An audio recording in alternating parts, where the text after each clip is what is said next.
Hey, this is Van, also known as furiousBall. You're listening to Verse Chorus Verse, hosted by DL, Rachel, Evil, and Sven. Interesting factoid, all four hosts have larger penises than Joe Rogan.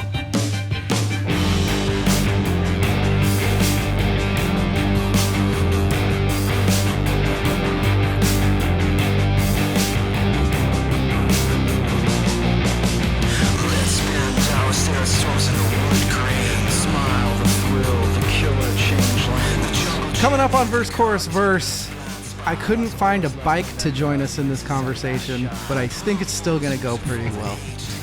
That's next. Immaculate, the stars block the sun. It wasn't gravity that was keeping her down. It wasn't gravity that was keeping her down.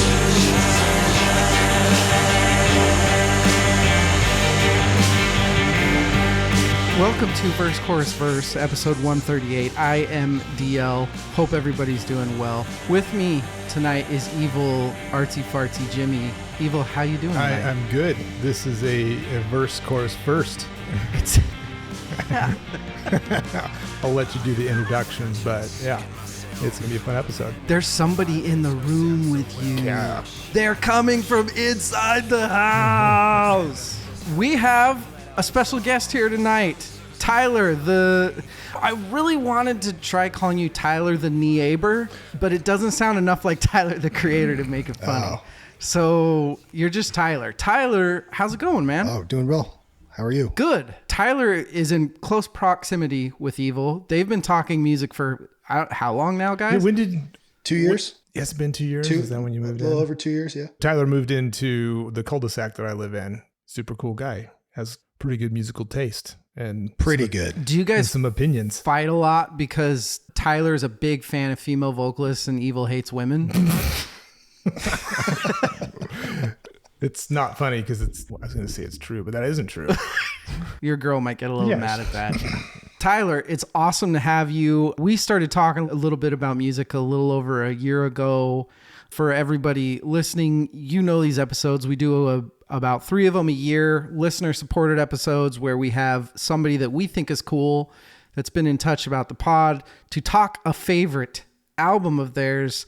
Tyler, how would you describe your musical interests? So I like a lot of different things. I have very diverse but specific tastes, I guess you could say.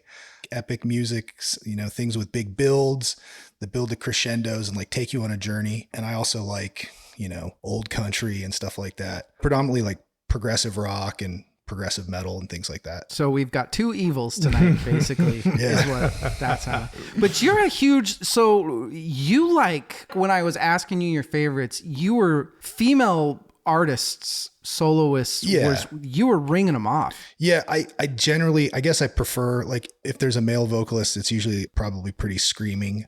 Or a female, I don't know, I like the way it sounds. Like I'm a huge Paramore fan, Churches, bands like that, like the Interrupters, and huge Talk Whitney about Houston both of them a fan. lot. Oh, bless you. Fucking Whitney. Yeah. That's a good list. And it actually kind of makes sense for the album that we're going to talk about tonight. Right. We'll get into that. Tyler, it's really good to finally have you on the show. Yeah, thanks so much. Looking forward to this. We're going to talk some pretty... Oh my God. Some pretty intense music. Yeah, I guess, Tyler, that's my second question to you. Why did you do this to us? Look, I'm not one of these guys that says like, I'm the biggest fan. I'm like this person's biggest fan, or I'm the biggest fan, but I would be willing to wager a considerable sum that I've listened to this album more than anyone on the planet. I bought it at midnight the day it came out, and I've probably listened to it at least once a week ever since. There's just parts of it that captivate me in a way that I can't really explain. Maybe I'll do my best to explain it. Do you have any sort of projects? Do you do anything that you want us to plug on this at all? Or I do some art. If you wanted to check that out, that's on Powdered and Compressed on Instagram. My wife was nice enough to set that up for me since I'm a complete Luddite and don't understand social media. leave society, be a monkey. Oh, God damn it. Yeah, right. He's very talented. Powdered artist. and compressed. Yeah, generally it's like charcoal portraits and Super talented artist, talented musician. It's like looking into a mirror when I walk out of my house sometimes. I think one of the first bands we connected on was Baroness. Oh yeah. So, yeah. I think if he's Destro, I'm Major Blood, you know what I'm saying? Okay, we like this is G.I. Joe fans. These are my favorite episodes because I can already tell that I'm just going to be able to fucking wind you two up and let you go. Really looking forward to this. Look, the album that we are talking about, the album that Tyler decided to bring to the table is I don't even know what you want to say about it. The infamous is what I'll call it.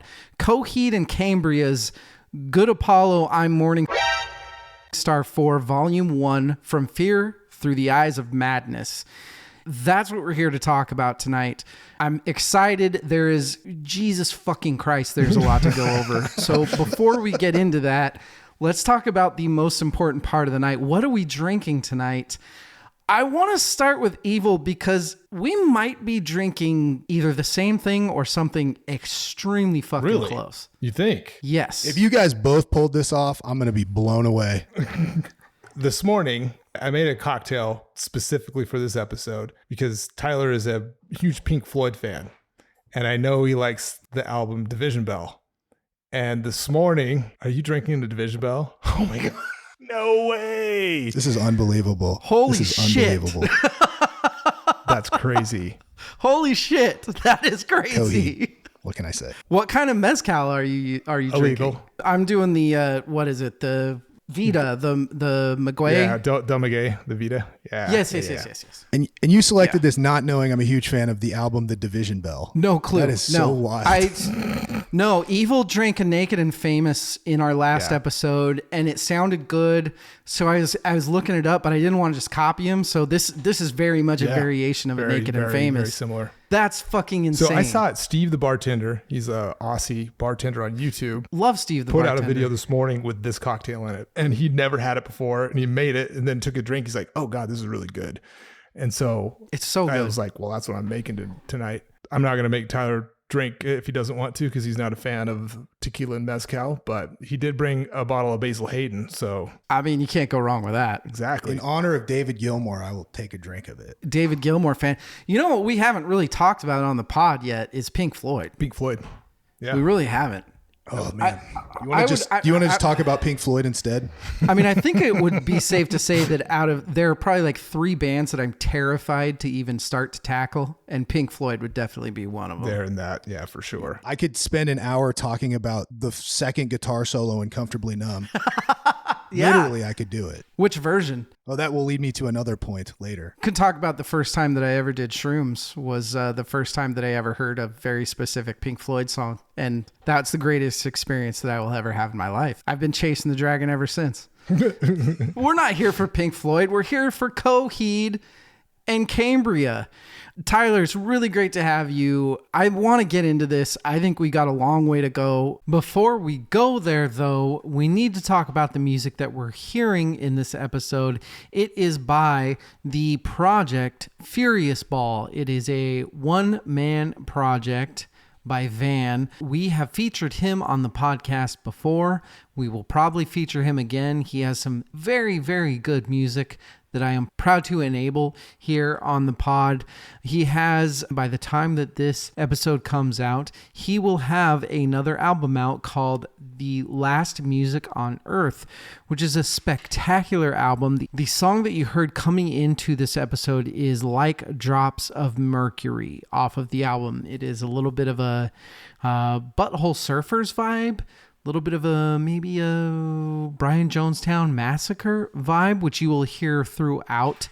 That was the biggest comp that I could come up with for him. He's got some really good stuff, some really great guitar work, some really good tonage. It's all about the music. It's that 90s sort of Dinosaur Jr. Built to Spill sort of stuff. Who doesn't fucking love that? Go to Bandcamp. Go to furiousball.bandcamp.com. You will find this project there. It really is. Look, I'm the one that picks the music that comes on to this. I'm the one that picks the songs from these projects. I am very proud of what I pick. I think it's great music. You should too. The song that you are about to listen to, that you are listening to now, that's going in on this break, is called She Descended Down the Staircase. Check it out. There's going to be one more song towards the end of this project. I hope you love it. You definitely should. Go download it. furiousBall, Van. We hope it gets you a couple downloads. We'll take a break. We'll be right back.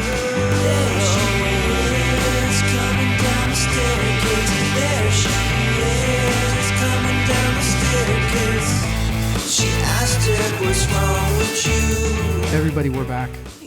We're back to talk. Tyler, what's shorthand on this album? It's just Good Apollo. Can I call it Coheed 4? Technically, it's their third album though, which is the weirdest. Yeah. Why did? And the one before it is number 3, and it's their second album. Yeah, I don't know why they did that. And the first album is called The Second Stage Turbine Blade, so I guess it's 2, 3, 4. Oh no, this is going to be a long night, dude. I'm sorry. No, Well, Coheed and Cambria's Good Apollo, I'm Morning Star 4, Volume 1, released September of 2005, recorded in Woodstock in the Applehead Records. It is a whopping 71 minutes. It is their first major label recording with Columbia, which is why we aren't playing it right now, because Columbia are pieces of shit. There is, this is not a face value album. Evil, can you explain why this is not a face value album? well, oh my God. So talk about rabbit holes inside of rabbit holes here. For those who don't know about Coheed and how the story behind the music, Claudio, the singer and guitar player, he's developed like this 32 issue graphic novel series story that all of their music is based upon. I love art. I love music. I love how they tie together. This shit is so and up your alley, Evil. these guys are like the right kind of nerds, man. I love it. But there's so fucking much of it. It's like, I found myself not even listening to the music at one point. I'm like, I got to get back to that album. We're going to talk about the album. These guys don't want to talk about the comic books. But holy shit, man. And there's like a story within the story, and it's fucking wild. It's actually crazier than that. So the first several albums, I don't know how many, I'm not an expert on the comic books, are one story. And then they have the Afterman, which is a double album that they put out. And that's another story that's like a prequel. I think I'm going to get crucified if I'm wrong. And then now they've started a new story, and they're 2 albums into the new story that's supposed to be 5 episodes or whatever. So Do you follow the graphic novels, Tyler? I do not. No, I don't. You had said that you got this album at midnight, day of. Yeah. Were you just a fan of the band, or did you Huge. like the whole encompassed art? You want me to tell you the story about how I found out about the band? Fucking A. That's why All we're right. here, man. So I had a roommate in college. We were kind of into similar music, you know, came out of the metal thing when it moved to the new metal, and we didn't like that very much. And he said, "Hey, I heard this song." He said, "You're a big fan of Evil Dead, right?" And I said, "Yeah." And I was like, "Yeah, I love it." He goes, "There's this song and they use a sample from Evil Dead." He dials it up, plays it, and it's an acoustic version. It's off their first album, and it was an acoustic demo of a song called June Song Provision. It starts off with an acoustic guitar, and then you have Ash saying, "Hey, you primitive screwheads, this is my boomstick." Then the singer comes on, and at the time, obviously I like female vocalists, but I was a big fan of the band Wheatus. Oh, yeah. And if you're sleeping on that Wheatus album, Yeah, they were much more than just the Teenage Dirtbag song. That was a good band. they're really good. And so he kind of had this high pitch thing, and he was doing all this falsetto, and I never heard anything. And so I ran to the record store. I said, "I got to find this album by this band Coheed and Cambria." And he's like, "The album is not out for another couple weeks or whatever." So that's Second Stage Turbine Blade. So I got that, and it was like they've just been the band. This is the album that really kind of made them surpass, because I was also a big Radiohead fan. That was probably like my favorite band at that time was Radiohead. God bless you, sir. OK Computer, is one of the best records of all time. I was big At the Drive-In, Mars Volta, Sparta, those bands. All those bands were kind of neck and neck, and then Everything's coming together. Everything's making sense. Yeah, this is the one here. that ran it up. This one went to 11. Yeah. Look, I'm going to go on a limb. My first reaction to this album, and I'm going to progressively, my feelings on the album changed a lot. But I'm going to go out on a limb and say that this guy might have been cheated on right before he wrote this album. I'm just maybe. I think the character in the story was cheated on. Look, let's read between the lines, though, Tyler. This dude's really obsessed with one very specific thing, and that is a woman that is cheating. It's a thing. He's really upset. I don't know anything about it. So I brought up the tie-in with the story and the graphic novel and the narrative. Yeah. Purely because of the title. Good Apollo, comma, I'm burning star 4, comma, volume 1, and then subtitle from Fears Through the Eyes of Madness. Apollo's a dog, and this is referring to like something that happened in the story in the previous album where one of the main characters is like, I'm going to burn star 4, which is literally a star. It has nothing to do with like the order of the albums. I think that. Oh. I shouldn't say nothing, but that was like maybe. Yeah, he does call himself Morningstar 4 like 4 times in the album. Like Burning Star. Burning Star. Why do I have Morningstar written down? Incubus. This album in the narrative is a album about someone who is writing the story of the graphic novel. There's like layers to it. It's like fucking never ending story. That's what kept fucking me up. Yes. Is I didn't know how I'm supposed to be interpreting this. Is this guy luck, trying man. to tell a story? Am I supposed to be in this other realm? I don't know, man. How do you interpret it, Tyler? I told you I've been listening to this album forever. The first time I ever sat down and read one lyric from this album was this week when I was kind of trying to study for it academically. I don't know.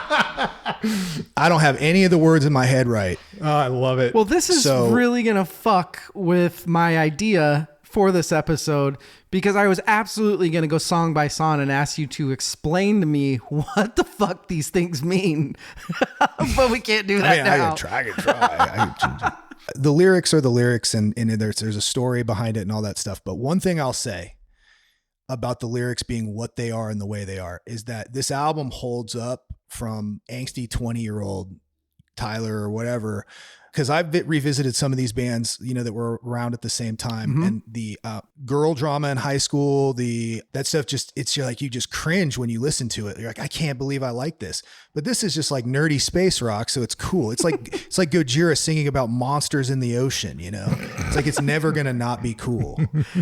So I agree. This type of lyric would typically drive me nuts because he is, and I shouldn't say that. I love that he is taking these otherworldly characters and making this whole world for himself. I think that's fucking awesome. I do think that there is so much of that mid-2000s emo, you cheated on me, damn whore in sheep's clothing. I would typically be so annoyed, but I am completely not with this. There's something about this guy and his choices. All that stuff that I would typically be annoyed by, I am completely not annoyed by. It's just interesting because I never thought about that. Now, come on, bitch. Why aren't you laughing now? He's very, he's pretty on the nose, but it's fucking catchy. This is one of those pieces of art that I feel like every time you listen or you pay attention to it, something else is going to be there, which is awesome. Mm-hmm. I agree. And I don't want to keep derailing to talk about the actual album and the music by going into the narrative.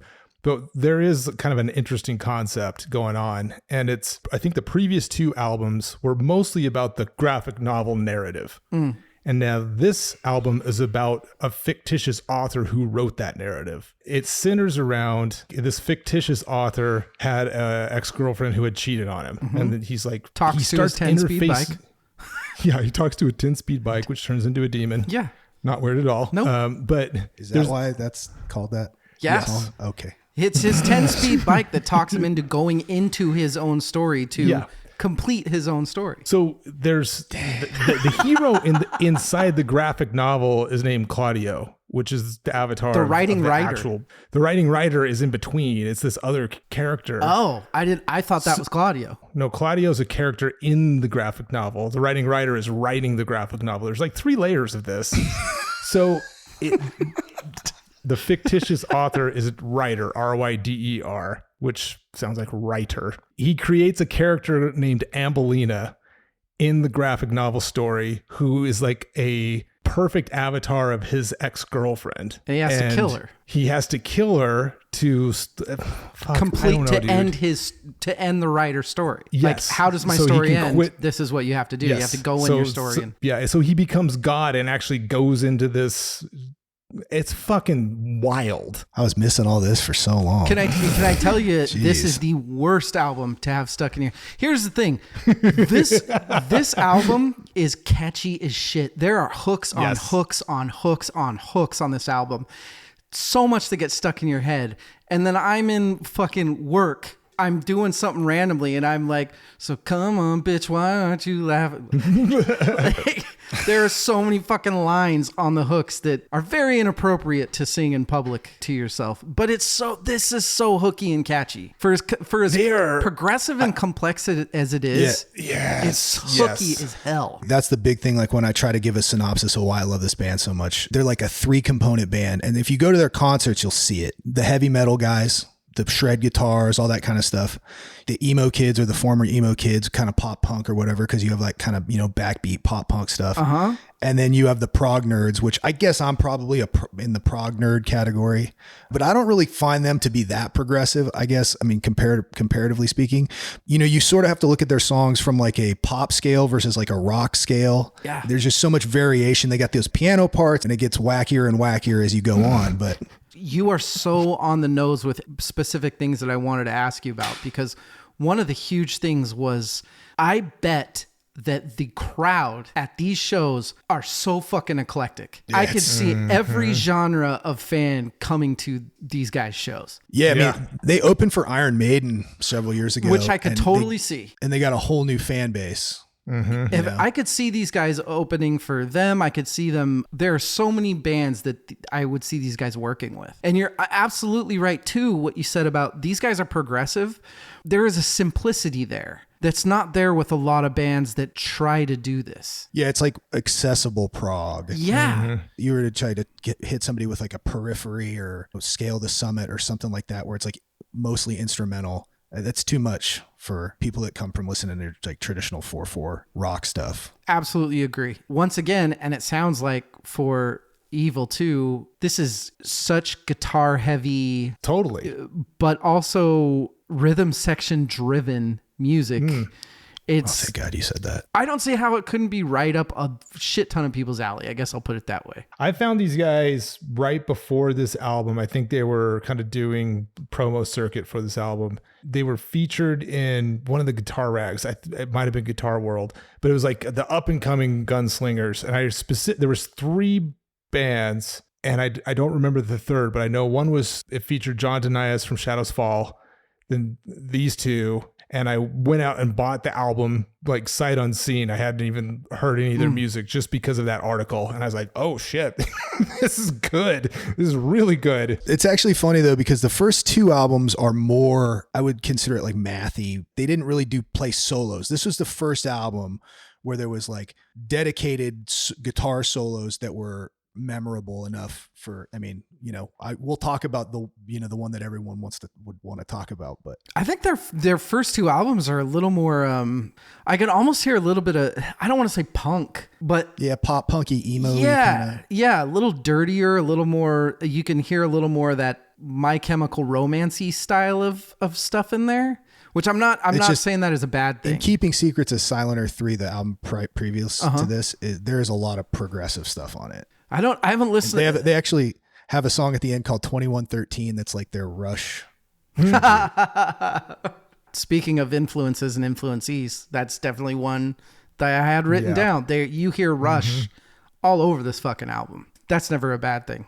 Did you see who drummed on the next album? This is a topic that I'm probably going to get me banned from your show. Uh-oh.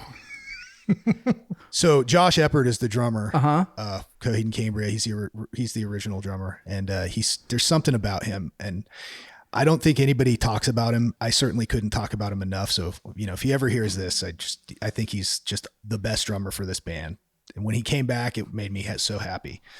So the next album, I guess Chris Penny from Dillinger Escape Plan was going to join the band, but he had a contractual obligation, difference or whatever.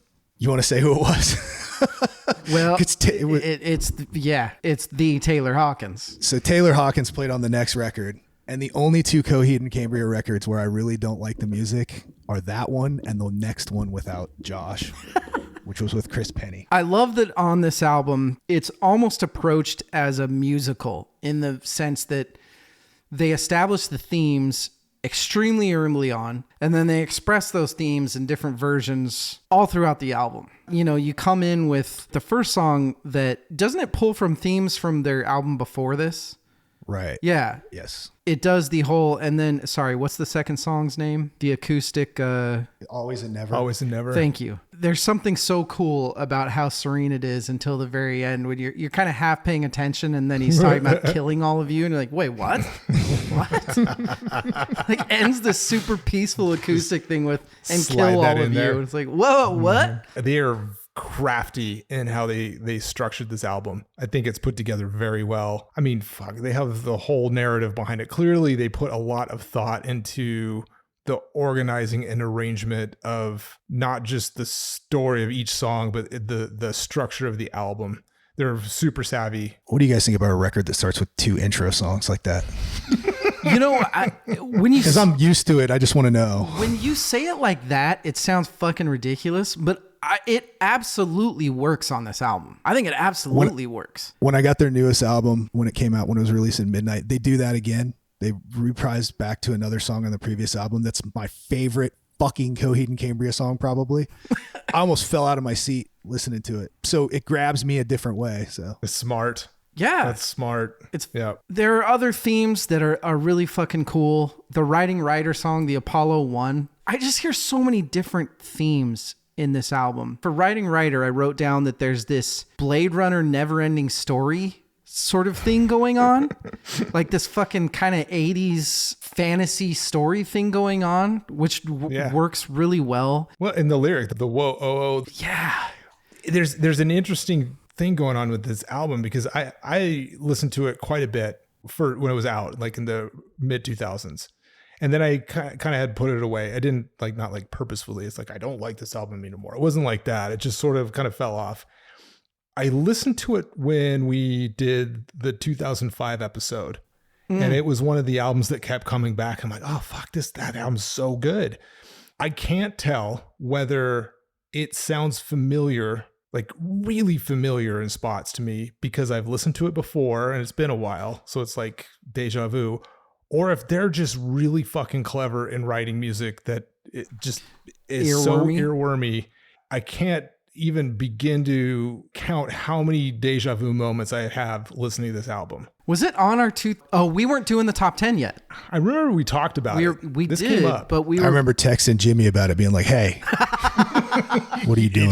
He did. He's like, hey, why is that? Dickheads. It's like, that better be number one. But I know you and I talked about it during the 2005. Yeah. And we're like, we need to talk about Coheed at some point. Here's the thing about Coheed and Cambria for me. The first time I heard of Coheed and Cambria at all was because of Rock Band. Oh, that's right. Oh, yeah. Of course, I was like, this is one of the, we'll talk about that song later, but it's like, this song's fucking amazing. And I went and listened to this album and then their previous albums. I kind of threw this album away. I was way more into their first album. Really? Yeah, it's great. It really is. It's so different. And so I didn't really give this album a second or third look. And so I didn't really get into this album. It was too commercial for you. Maybe. I'm talking about how hooky and catchy this album is. It took me like a couple weeks to figure that out. I don't know why. They're there. They're like there's a there. Like when we talked about 2005, my thought of if we were going to talk Coheed and Cambria, it'd be before this. But okay. But I feel different now. Yeah. Going on structure, if you visualize this album as a cassette tape, because I know we're all old enough to remember that, the B-side starts with Wake Up, so you get a second intro. And I want to say some stuff about Wake Up, but you get a second intro. JK. How do you feel about 6-8? They do structure things in a way that is very interesting, and they do it on majority of their records. So you'll get the ballad in the middle, or you get something strange, and then you always get the big progressive ending. And it's just like, what? The big 3-parter. Yeah. The 4-parter. The record separates like that too, because it comes in 2 LPs. And the first... That was probably a better and cooler analogy to use than what I said. Cassette tape. Hey man, to this day, I wish I had kept all of my cassettes. I don't care that I got rid of all my CDs. I wish I had all my cassette tapes. Why is that? Just a nostalgia thing? Nostalgia, I think. I don't know, man. It hits in a weird spot, but I'll tell you that song, it's like one of those songs where you don't hear it, but you hear it. You know every single part of it. So it's like, you'd be at the gym and I'd skip that song, but I go see them live and everybody in the crowd sings. It's like a sleeper song. I text my buddy who's a big Coheed fan today. Shout out Chris. And sorry. And You're good. I said, shout them out. I said, Wake Up is a sleeper song. Like, cause I had to pick my top 3 and I was kind of like bouncing ideas off of him. This is a sleeper song cause I love it so much. Put me to sleep. Okay. JK. That's JK. Dirty. Let's talk about the Willing Well, parts 1, 2, 3, and 4. A good, 29 minutes? One whole LP for those 4 songs. It's technically a separate, there's a delineation in the storytelling, a next version or something like that. I will learn about this more. I'm speaking very unintelligently about it right now, but I do know that is like a segue to the Willing Well obviously is, the 4 suite, but I think of also the 4 songs ahead of it too. It's kind of like from Wake Up through the final cut is like my favorite thing that Coheed has ever done in, a grouping of songs. So I always just block them all together like that. That's a good point, Tyler, because I feel like breaking this up into 2 albums, basically, that's a smart way to look at this. Because you go Keeping the Blade to Once Upon Your Dead Body, and then you go Wake Up to the Willing Well. My mind is going to be continuously blown by this shit. I said this to Jimmy earlier. I said, like I love this record and like looking at it from an academic kind of standpoint, I can't imagine doing this with an album I don't like. So, you guys are legendary. I just go out to my wife, be like, work sucks. I hate it. Fucking hate this. I think Evil's done that once or twice. It happens. People that will say what I'm about to say, which is so dorky, is one of the big things is you want to know how other Coheed fans rank their albums. Oh, I so you love go, what's that. your favorite album? I brought my list for later if we want to go down it. Fuck but, yeah. Well, we have to Yeah. now. It's I'll go on YouTube and I'll be like, what does this person think they're Yeah. how do they rank the Coheed records? Let's see what they think. They're wrong. I'm right. They're wrong. Tyler, how did you feel about 72 Seasons? Have you listened to it? It's so bad. Uh-oh. Look, they haven't made a good album since like And Justice for All, so I don't really know. Damn, that is a hot take. Oh, shit. Oh, dude.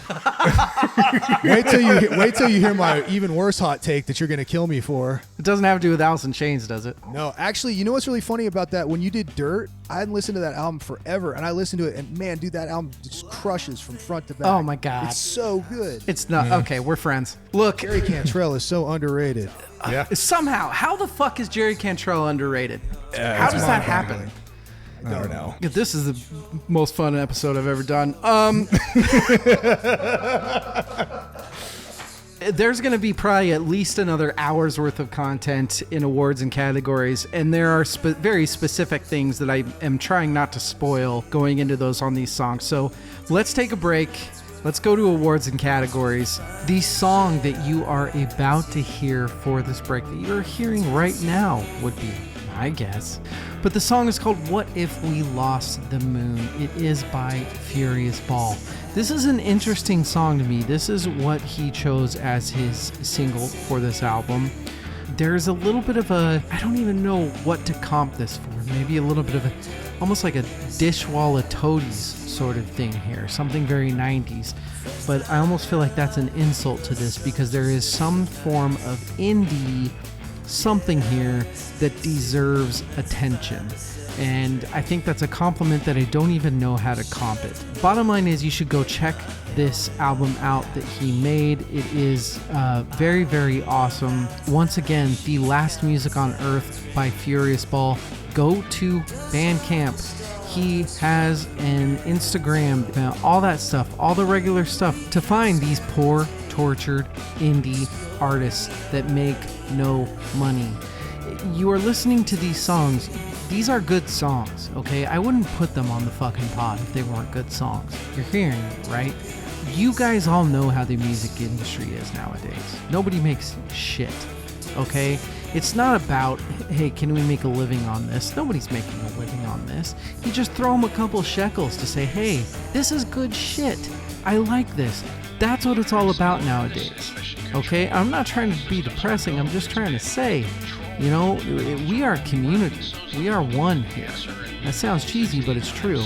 You can check out Van as well in the Dirt YouTube that we did. He was on that as well. Just listen to this music. It's awesome. We're going to take a break. I hope we get you a couple downloads, Van. furiousBall. It's good shit. Okay? We'll be back.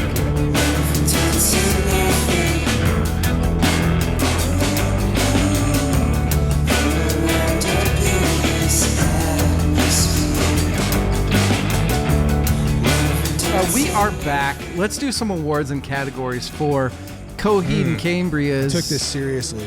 I believe You guys got pages of notes. It's awesome. Coheed and Cambria's Good Apollo, I'm Burning Star, not Morning Star, for Volume 1 from Fear Through the Eyes of Madness. Let's go to David Crosby Meh Award for Bad Reviews.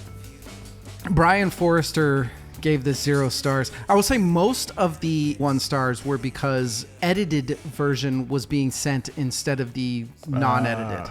Thanks for sending me the Christian version, assholes, like stuff like that. That was really funny. I don't know if that would work. But this is Brian Forrester who gave it 0 stars. I really hate to be that guy who writes a 5-sentence review of a band, movie, video game, what have you. Unfortunately, I can't even muster up enough passion to diss Coheed and Cambria to the level they deserve. It's pretty bad when you find music to be so wretch-inducing that you don't even care enough to properly convey in words just how bad it really is. That's how devoid of feeling Coheed and Cambria have left me. Their music is so bad that I can't even summon the requisite passion to properly insult them. One person found this helpful. Dude, I don't know where you found that. That's unbelievable. Right? Like I can't imagine great. hating. So great. That dude hated this fucking album. My guess is when he was younger, someone stole his 10-speed bike and his girlfriend cheated on him. This might be him. This might be Claudio. He did it himself. He hates this He album. did it himself. This album made him so much money, he doesn't hate it. That's very, very true. They are extremely close to platinum on this album. They need like 12,000 more buys or something like that till they're at platinum. Get out there, buy it. Yeah, buy this Get fucking album, silly people. This should be platinum. I'm going to go buy the vinyl for this. I need to have the vinyl for this. DMX Award. Hey, Tyler, what makes this band unique? Claudio's brain. I don't understand Very true. how anybody could be as talented as this guy. The comic books are, that's not my thing, but he does that. He does writes all the songs, writes all the lyrics, writes all the stories. He co-writes with his wife now. They tour constantly. I've seen this band 50 times live, probably like more, maybe more. They're always on tour. I have no idea how he has time for this. And he has a side project that's a solo project that he has 2 albums on. My DMX award is in the same vein. It's just fucking unbridled creativity. Like It's unbelievable. That's well put. I feel a little guilty I haven't dove into this band and everything around their music more prior to this. Because it's so me. Did you know before we were given this album by Tyler that this was even a thing? Oh yeah, I did. I had no idea. I had no idea the depth. I had That no it was idea. a story within a story. Yeah, I didn't know how fucking out there it was. It's crazy, like super creative. It's totally up my alley. Yeah, no, Tyler, you've opened up Hell's Gate for us. But fuck, man. I was gonna pick that Lorna Shore record though, so sorry, dudes. So we already talked about it, but my DMX award, you go to these guys' show, and I bet there is all types of fucking people at these things, and that is very unique. You can have metal heads getting along with progressive heads, getting along with alt grunge boys, and girls and guys are all fucking headbanging to this. Like, I could see everybody liking this shit. The Mark Lanigan True Rock Star Award. Mine is a little more aligned with what you two said. Fucking weird and extremely obsessive. That is very rock star. In order to be a true rock star, you have to be those things. Very similar. I wrote capital DGAF. Don't give a fuck. They are going to just write the weirdest, nerdiest fucking rock opera shit that they want to and stick the fucking landing 10s across the board. I mean, yeah, we're doing this and we're going to do it really fucking well and fuck everyone else. Oh, by the way, there's a whole like comic book series too. Thanks for giving Mark Lanigan some shout too, by the way, a guy that never gets the credit he deserves. Might be the most top 5 most underrated fucking rock stars in history, man. Yeah. Mark Lanigan rules. Everything he touched was gold. Everything golden. Sorry, I keep cutting you off. No, it's fine. For me, it's the live shows. They're like the last rock stars. Claudio's playing guitar behind his head. They're doing dueling guitar solos. There's all kinds of theatrics and big sets and stuff like that. And we're just going to do it. Maybe other bands aren't doing it anymore. We're doing it. I'm going to keep it right to you. Overrated, underrated, properly rated in its time and currently. I don't care, to be honest with you. It'll always be underrated by everybody to me. So that might be the best answer we've ever had on verse, chorus, verse. It's 100%. I love it because it is kind of under the radar, and it's kind of one of those things where it's like you don't have to share it with everybody. So I think in its time it was properly rated because I remember this being a big deal. I'll ask you, did this coincide with the whole Rock Band thing? Was it the same time or was this like a year before Rock Band had come out? Man, I'm not a video game guy at all, but I know it was on there. I don't know when. It was after, because it was in that movie 9. This was the theme to that movie 9. And then I remember there was a YouTube video of them doing a Guitar Center session. They're playing this song. People went nuts for it. I'm with you. I think that they were a little underrated at the time, and I think this album has aged well. In hindsight, it is getting probably the kudos that it deserves. It didn't get good reviews when it first came out, but it's heralded as an incredible album now. So all those bullshit reviewers that go back and re-review, they're loving it now. Which is fucking garbage. They got to lay in their bed that they pissed in, you know? Okay, influences and influencees. This is a big one. Tyler, I'm going to ask you a question. I don't know if any of this you're going to argue or you're going to say this is where you're wrong. There's a bit of me that's hoping so. I'm going to go through a few things here because there is a huge comp here that I hear all over this fucking album that I didn't see any influences on. And I think it's because they're considered a very simple band. But if I called this band, or at least on this album, Alien Ant Farm 2.0, what would you say to that? I mean, I like Alien Ant Farm. I hear so much Alien Ant Farm on this.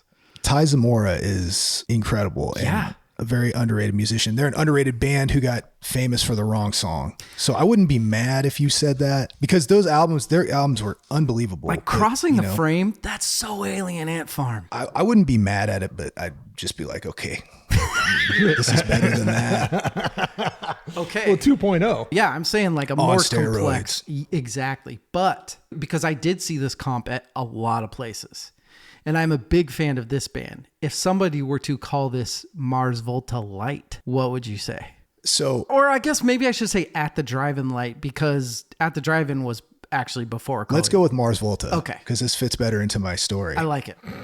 The other album that I seriously considered putting you through was Francis the Mute. Oh, dude. Because... You're speaking my language there. It's the most complicated of all the Mars Volta. It might not be their best album, but it's the most complicated. And so at that time, I was very, very into that. And this is like I can't listen to Volta all the time, but I can listen to this all the time. We would have broed out on Francis the Mute, just saying. Yep. I'm a huge Volta guy. But... Really? I just went and saw Sparta a lot. They just played... It was crazy. It was like 40 people there. It was so sad. What did you think of their album last year? It was all right. I didn't like it at all. I mean, it's very pop punky. I feel like there's something I'm missing, but yeah, I don't know, man. So my other ones are influencees. I've got My Chemical Romance, who would be an influencee because they came out after Coheed. I have obviously The Police, Rush, we talked about them, and then Zeppelin. That's really all. Tyler, do you have any other influences or influencees? Most of those that you said, the two that I know for a fact had been big influences are Iron Maiden. They went on tour with them, and Kansas. Oh, man. Mind blown. I'm going to throw a softball pitch. Tyler, do you like the bass player for Kansas? Oh, Dave Hope. Dave Hope is the man. Dave Hope is the guy who got me to start playing bass again after 3 years of not playing. Really? I wished him happy birthday like on Facebook or whatever. He knew a guy that was on the post so yeah, Dave reached out to me and said, hey, even if you're not playing in a big band or you're not touring or whatever, it's fun. You should keep doing it. And I did. Dave Hope's the man. I saw them a couple times when they were, it's Kansas. Like they were, I don't want to say they were too old to be touring, but it's one of those like Styx type band. They're going to be here in September. Oh my. It's like 2 original members. That's what I was going to say. Yeah. We just talked about Robbie Steinhardt like 2 years ago when he passed, don't get me started on Kansas here, Tyler. Come on, man. All truth be told, that is another album that I considered bringing on was Leftoverture. I told you, big prog nerd. Evil, do you got some influences? Zepp, Floyd, Police, King Crimson. Oh, good. We talked a little bit about the movement, the Willing Well. The Willing Well 2, I hear some Queen in there. I hear some Thin Lizzy in there. Oh, fuck I hear so much classic rock in there. Like, I fucking love it. Love it. Thin Lizzy is that's a good fucking pull. Deep Purple. Deep Purple. I'm going to throw out one influency, and this is like top to bottom, musicality, story, all that stuff. Death Clock. I think Brendan Small had to have been or has to be a huge Coheed fan. I don't know Death Clock. What? From Metalocalypse, the cartoon? Metalocalypse, the cartoon? Yeah. Okay. Yeah. Like, what? We don't all know all the things, Evil. Like, fuck. No, I do. I do. Okay. We almost had an emergency. Never mind the Bullocks Award. This is going to be an interesting one. I want to do Tyler last. Evil. Have you listened to any of their other albums? Do you think this would be your favorite? Or, I mean, they have a lot of fucking albums. They have a lot of albums. Of the albums that I know their second album, the one right before this, and I listened to their most recent album. I think this is their best album, but not by like a large margin. I haven't listened to all their albums. It's definitely not a Nevermind the Bullocks Award. And in fact, I think if I really got into them, which I think I'm going to do, I will like earlier Coheed more than this. Tyler, what about you? Would you want me to just give you the list? Yes. There we go. Yeah. There's 10 albums. All right, hit us with it. You want me to go from number 10 or from number 1? The worst one. Which one should we not even fucking give a shot? So this is the only Coheed album that I really don't listen to. Number 10 is Year of the Black Rainbow from 2010. And that's the one where Josh was not in the band. Okay. The Color Before the Sun. And it's not that I don't like that album. It's very mellow. It's very poppy. It's not in any of the stories. They recorded it live. So they recorded it all together in a room. And so the mix is just hard for me. There's one song on there that it's called From Here to Mars. That's would be one of my favorite Coheed songs. 8 is 2007's No World for Tomorrow. Again, I like that album. The drums don't get me like Josh's drumming does. Tyler hates Taylor Hawkins. I'm sure he's a nice guy. He was. 7 would be Afterman, The Ascension. So the front side, that was in 2012. That's The Return. 6 is Second Stage Turbine Blade, which is their first album, which I want to rate it higher. Again, it's a mix thing. They didn't have as much money. 5 is Unheavenly Creatures. Some of the best songs they've ever written are on that album. Afterman, Dissension. So the backside, it's just front to back. It's so good. My top 3 are In Keeping Secrets of Silent Earth 3. So that's 2003. That's their second album. It's epic and it lives in a place, in my mind. Number 2, which I haven't lived with it long enough, is Vaxxus 2, Window into Wicked Mind. That's their new album. Last year's. It's preposterously good, but there are 3 songs on it that I could give or take on. And so that's why Good Apollo and Burning Star 4 is my number 1 Coheed. It's probably my favorite album ever. So you heard it here first, people. If you're going to get into Coheed, just listen to this album. You could have just said that, Tyler. You asked me to give the list. The John Paul Jones Award. I prefer their new bass player to Mike Todd. Zach, I think he's got better tone and he plays just beautiful fills and runs and things that would be the replacement I'd make. But I think the guy that you can't replace, and I think that's been proven from their catalog, is Josh Eppard, the drummer. And I will talk about him forever. May he live forever.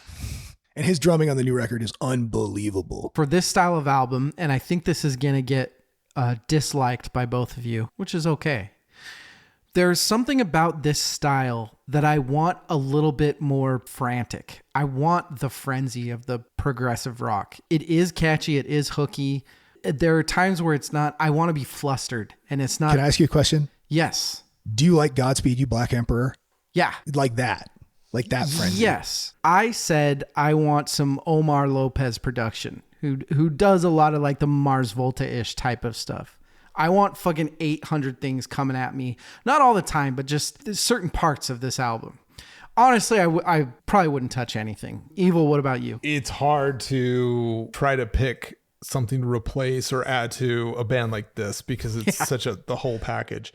But bouncing off the narrative and some of the themes in there, even though Claudio has like a higher pitched voice, I want like a duet, like a Tarja, like Nightwish, or like a female perspective, not necessarily female voice, but female perspective, mostly because of the story.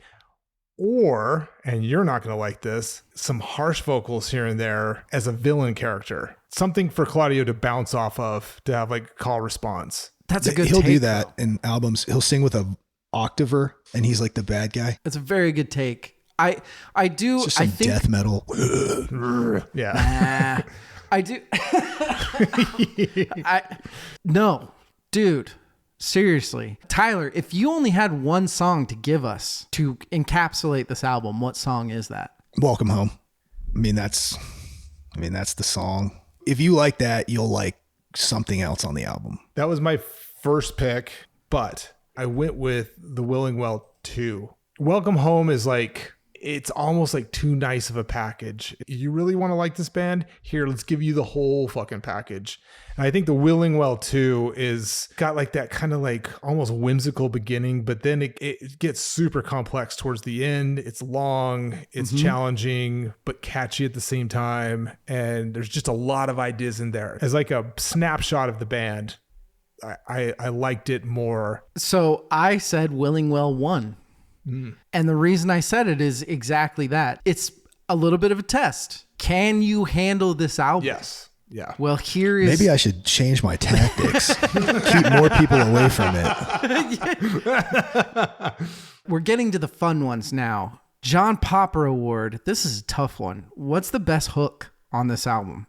Oh, I love the Nobody Runs as Fast as You. Oh, it's good. That's really good. That's from Willing Well 2. Mm-hmm. It's like I was saying, I like songs that build to some big payoff, and I feel like that's a great big payoff. Evil, what about you? I don't want to give too much away. For now, I'm going to say the chorus to Apollo 1, The Riding Rider. It like burrowed its way into my brain. The whoa sort of. Oh yeah. Yeah. You know what I'm talking about. Yep. Yeah. Then Tonight, Goodnight, I'm Burning Star 4. I have more to say about some of these categories towards the end, but for now, I'm going to say that. Mine is Mother May I, as we said, the police-ish sort of song. But that fucking, this is another one of those lines that you should not be singing. Are you talking around. about I leave the light on to turn your mother, leave the light off to turn your mother on? I almost picked that one. That's another one of those lines. You start singing kids. at work and you're like, fuck, sorry. It's a great line. Sorry, everybody.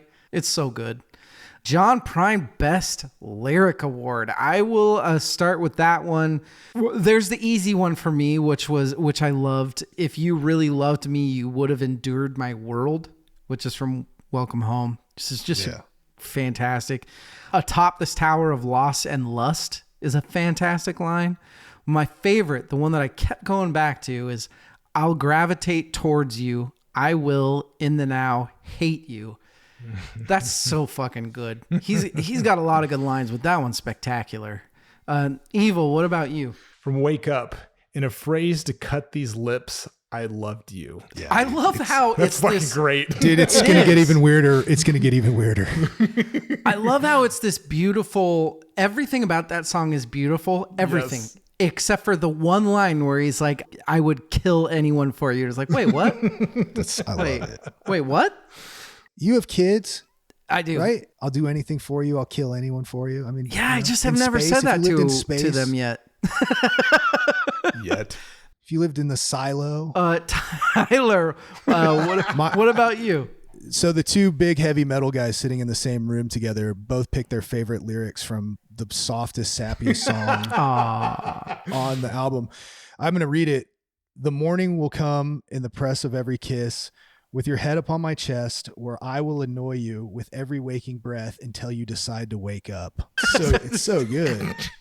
No, it really is. There are a lot of good lines on this. It was so hard. It was so hard to choose something. The Eddie Van Halen award has to start with Evil. It's the rules. Evil. That fucking outro solo on the Willingwell 4, the Pink Floyd, like it just keeps going and gets better and better. Dude, that is some tasty guitar playing right there. I feel like Tyler agrees with you. You have such good taste, bro. It's unbelievable. So, Tyler, is that yours too? No. What is yours? But I love it. It was a big debate. Coming out of the talk box, Claudio's first solo in the final cut. The first, where he's playing, okay. he's playing up on the neck pickup, Yeah. and it's kind of clean. And he's playing, oh man, it just, when they do that live, I lose my mind. The Willingwell one, the solo, it's so Alex Lifeson, it's so Rush. It's not a crazy solo. It's fairly simple. It's very Rush in that it's simple enough to where the background matters. What the band is doing in the background is accentuated and amazing. And it's written for purpose, not flair. It's fucking spectacular. It's such a good take on what makes a band like this good. Can I ask one question about like riffs and solos? You guys both know a lot about music. Did you guys listen carefully to the solo in 10-speed of God's Blood and Burial? I did. I'm not going to be able to reference it though. It's a very different, well, if anybody is interested in that, it's very Billy Corgan-esque, which is another complete pull off another planet. So it's very interesting. Surfer Rosa Award, I'm starting because I said, and no offense intended, but this is a clusterfuck. And it's not in a bad way. Like, I like that about it, but it's a clusterfuck. Evil, what about you? Well, it's a split concept narratively. There's like a program delineation in the music. After talking through it, it feels like there's multiple delineations now. And so it is kind of a clusterfuck, to be honest. It works as a whole, but it also works in parts. Mm-hmm. There's good shit all over it. And yet still kind of a clusterfuck. I'm going to be sorting through this album for a while. Tyler, I did like your take earlier on kind of the structure, but what do you think about the Surfer Rosa Award? So my understanding of this is a reference to the B-side of the album not being great, right? The Surfer Rosa. Oh, no. This is more like, what is the structure of the album? To me, Surfer Rosa is a perfect structure because you have kind of the pop heavy stuff up front and then this is the real us in the back. See, because I thought you didn't like the B-side of Surfer Rosa. I was like, I don't know what's wrong with this guy. No, I worship podcast. What are you talking about? I worship the B-side, but it's a fake out because the A-side of Surfer Rosa is like, hey, look, we're the Pixies. And then the B-side is like, yeah, we're the fucking Pixies. Okay, so I misunderstood, but I would just say that the B-side's better than the A-side. Sorry for everybody who loves the A-side. The B-side, the B-side rules. It's the best thing they've ever done. Wow. It's the best thing ever. All right. Now I got to ask you the tough question, Tyler. What is your least favorite song on this album? I mean, I think that I could pretend that I agonized over this, but if I had to cut one song off this record, it'd be Crossing the Frame. And it's not because I don't think it's a good song. Wow. It's the weakest one on the album for me. So I'm going to go next because my Time of Your Life award is Crossing the Frame. I think it's a little nonsensical. If I had to pick one that was a little boring, it'd be that one. Yeah. There's something about it that just doesn't hit to me. Samesies. What about you, Evil? I don't have the same perspective on their music as fans of the entire catalog. So for me, there's two intros and I can cut the first one out and there's still an intro for me that works. It's kind of cheating, but that's okay. It is cheating, but I'm going to cheat. I'm playing dirty right now because one of the biggest fans of this album is sitting right next to me. Yeah, he's in punch with from you. So. Right. Yeah, so I'm a scary man. Well, now we get to the funnest of the fun ones. And I will start 3 best songs on the album Number 3, and I really, really struggled with this because I wanted to say Willing Well 3, just because everything that this album is going to throw at you is kind of summed up in that one. But my number 3 is actually Mother May I. Jimmy texted me and said that you would pick that one. I love that. I love that song. It's not as good to me as number 2, which to me has by far the actual best hook, which is Once Upon Your Dead Body. I forgot what he says. I hope you die right now. Will you drink my chemicals? I think is what. Yeah. I hope you die right now. Will you drink my chemicals? That's another one that I was singing all the fucking time this week. But my number 1, and I'm sorry, and I know it's fucking easy, but it's one of the best rock songs I've fucking heard, and it's Welcome Home. It's so fucking good, you guys. It's such a good fucking song, and I know it's the easy choice, and I'm sorry for that, Tyler, but it's fucking amazing. It's so good. I think that's a perfectly acceptable choice. Good. I've heard it 1 bajillion times, and I still love it. It's such a perfect rock song. Evil, what are your 3 faves? Number 3, and I've already mentioned it, is the Willing Well 2 from Fear Through the Eyes of Madness. There's so much going on. It starts one way. There's some fucking killer guitar in it. It crescendos, it ebbs, it flows. It gets way better towards the end. Like it keeps getting better and better and better and better. Yes. Yeah. Number 2 on paper should be my favorite song. And it's Welcome Home. Wow. And for all the reasons that you said, it is fucking metal rock. It's a little poppy. It is the great fucking lead single off of this album. But the best song and one of my fucking favorite songs of all time is The Suffering. And let me go back to some of the other categories because it should have the EVH award. It should have the John Popper award. And it's probably the No Dude Seriously award for me too. That song is so fucking good. Just fucking listen to it. It is amazing. That's an amazing fucking song. That was the song that the most made me think of these guys were influences for My Chemical Romance. I hear a lot of that style in this. Yeah. Is the hook you're talking about the Will You Marry Me and Are You Well in the Suffering? Yeah, I almost picked that for best hook too. All right, Tyler, the connoisseur, what are the 3 best songs on this album? I mean, this is one of the hardest things that I couldn't pick. I made the list like today because I couldn't pick. I'd listen to one, I'd be like, this has to be on the list, and then I'd make the list, and the list would be every song on the album.